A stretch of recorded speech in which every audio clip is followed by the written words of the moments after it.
Iki kibanza gihinzemwo amasaka ariko kiragurishwa kandi ni ikibanza cyiza, kiri hagati y'amazu abiri kandi umuhanda urahagera, inyuma yaho hari andi mazu, hakurya hari andi mazu menshi. Hanyuma niba wumva wakigura wahamagara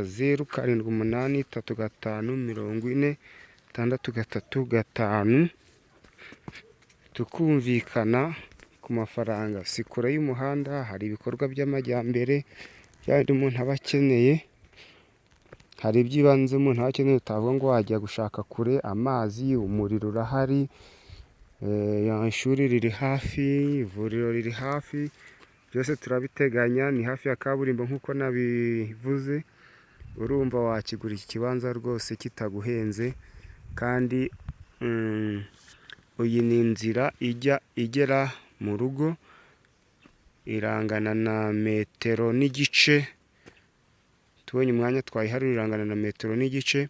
Hanyuma metero n'igice ikakugeza ku muhanda twita usa nk'aho ari mugari ucamo imodoka uva kuri kaburimbo umanuka epfo i Nyagakombe. Ahantu haguze ntabwo waba uhombye, wabikamo n'amafaranga ukahatura, cyangwa se ukazahungukamo mu gihe nawe waba uzaba ukeneye kuhagurisha. Nta kibazo gihari. Nabahaye nimero rero 0783504635, wampamagara tukavugana.